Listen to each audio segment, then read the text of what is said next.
December black day of Pakistan history بہت اہمیت کا حامل ہے۔ یہ دن 1971 16 دسمبر کو پاکستان دو حصوں میں تقسیم ہو گیا، بنگلہ دیش بن گیا۔ کس کا قصور تھا کس کا نہیں، اس پر ہم بحث نہیں کرتے، اس پر ہم بات نہیں کرتے۔ 16 دسمبر ایک اور دن جب پاکستان میں اے پی ایس اسکول میں دہشت گردوں نے پاکستان کے بچوں کو گولیوں سے چھلنی کر دیا اور بے شمار بچے لقمہ اجل بن گئے۔ ایک گانا بہت مشہور ہوا تھا اس زمانے میں کہ مجھے دشمن کے بچوں کو پڑھانا ہے۔ اس گانے نے مجھے، آپ کو اور ہم سب کو اپنی لپیٹ میں لیا کہ مجھے واقعی دشمن کے بچوں کو پڑھانا ہے۔ لیکن سوچنے کی بات یہ ہے کہ کیا واقعی میں، آپ اور ہم سب اس قابل ہیں کہ ہم دشمن کے بچوں کو پڑھا سکیں؟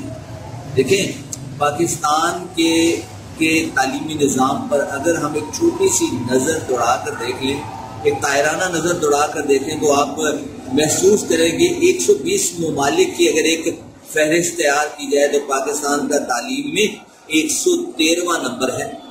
ہم نیچے سے اتنا قریب ہیں کہ پاکستان کا ایجوکیشن سسٹم ڈیزاسٹر کا شکار ہے۔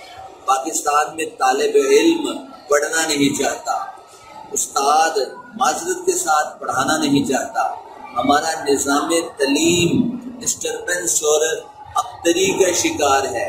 ہمارے ارباب بست و کشاد، وزارت تعلیم اور اس طرح کے بے شمار ادارے اور ان کی پالیسیز ایسی ہیں کہ ہم تعلیم سے کوسوں دور ہیں۔ کرونا نے پچھلے سال اور اس سے پچھلے سال ہمیں اپنی لپیٹ میں لیا، اور آپ اور میں سب جانتے ہیں کہ کرونا کے دنوں میں دنیا نے تعلیم پر زیادہ کام کیا۔ فن لینڈ کی مثال لے لیجیے، چائنا کی مثال لے لیجیے، انگلینڈ کی مثال لے لیجیے، امریکہ کی مثال لے لیجیے، اور دنیا کے وہ ممالک جن کو ہم تھرڈ ورلڈ کے کنٹریز سمجھتے ہیں ان میں فلپائن کی ایگزامپل آپ کے سامنے ہے، بنگلہ دیش کی مثال آپ کے سامنے ہے، ہندوستان کی مثال آپ کے سامنے ہے۔ انہوں نے تعلیم کو اپنی فرسٹ پریورٹی رکھا ہے، جبکہ کرونا کے دنوں میں جو سب سے زیادہ میمز بنی ہیں، کنفرم جنتی شفقت محمود، کنفرم جنتی پاکستان کا تعلیمی نظام۔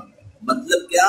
ہمارا بچہ پڑھنا نہیں چاہتا، ہمارا استاد معذرت کے ساتھ پڑھانا نہیں چاہتا، ہمارا نظام تعلیم اس قابل نہیں ہے کہ ہم ایسے لوگ پروڈیوس کریں جو دنیا کے رازوں کو دریافت کر سکے، اور ہماری حکومت اس کی پریورٹی میں تعلیم شامل ہی نہیں ہے۔ قوموں کے عروج و زوال کی داستان پر اگر ایک چھوٹی سی نگاہ دوڑا کر دیکھ لیں تو قومیں وہی ترقی کرتی ہیں جو تعلیم کو اپنا اوڑھنا بچھونا بناتی ہیں۔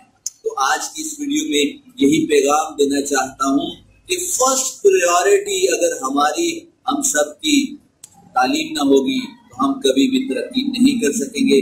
مجھے امید ہے کہ آپ میری باتوں کو سمجھیں گے۔ کمنٹ باکس میں اپنے پیغامات ضرور لکھیے گا اور مجھے اجازت دیجیے گا۔